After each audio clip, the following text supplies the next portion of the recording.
વાત કરીએ અરવલ્લીના મોડાસામાં ઇન્કમટેક્સ વિભાગે મોટી કાર્યવાહી હાથ ધરી। શહેરના 45 થી વધુ અગ્રણી બિલ્ડર, ડોક્ટર અને વેપારીઓના સ્થળ પર દરોડા પાડવામાં આવ્યા। 70 થી વધુ વાહનોમાં આવેલી ઇન્કમટેક્સ વિભાગની ટીમે વહેલી સવારે સર્ચ ઓપરેશન હાથ ધર્યું।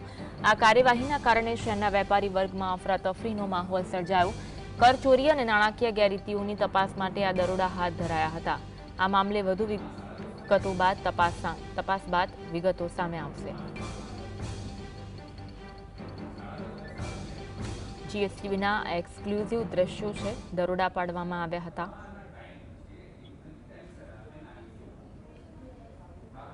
આજ અંગે વધુ વાત કરીશું। સંવાદદાતા રાકેશ અમારી સાથે લાઈવ જોડાયા છે। રાકેશ, અરવલ્લીના મોડાસામાં ઇન્કમટેક્સ વિભાગે મોટી કાર્યવાહી હાથ ધરી। 45 થી વધુ અગ્રણી બિલ્ડર, ડોક્ટર, વેપારીઓના સ્થળ પર દરોડા પાડ્યા। શું વિગત મળી રહી છે? જે ચોક્કસ જણાવી દઉં છું, અરવલ્લી જિલ્લાના અંદર વહેલી સવારે 4 થી 5 વાગ્યાની આસપાસ ઇન્કમટેક્સમાંથી દરોડા પડ્યા છે।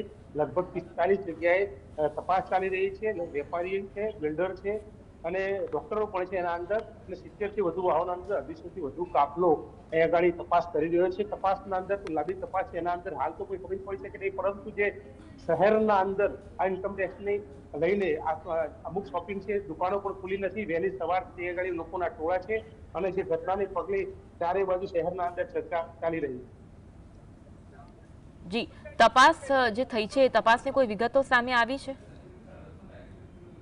હાલ તપાસ ચાલી રહી છે। તપાસના અંદર કોઈ જ વિગતો બહાર આવી નથી, કારણ કે જે વહેલી સવારથી જે તપાસ ચાલી રહી છે, તપાસના અંદર મોડાસા સિવાયના અંદર મેઘરજના અંદર પણ તપાસ ચાલુ છે, અને મેઘરજ અને મોડાસા બંને જગ્યાએ તપાસ ચાલુ છે। અને મોટા પ્રમાણના અંદર જે લોકોને ત્યાં તપાસ ચાલી રહી છે, ત્યાં આગળ તપાસના અંદર જે અધિકારીઓ બંધ વાળને તપાસ કરી રહ્યા છે, જેથી અત્યાર સુધીના અંદર કોઈ પણ જાતની આંકડા અથવા તો શું કાર્યવાહી થઈ છે એનો કોઈ ચોક્કસ રિપોર્ટ મળ્યો નથી।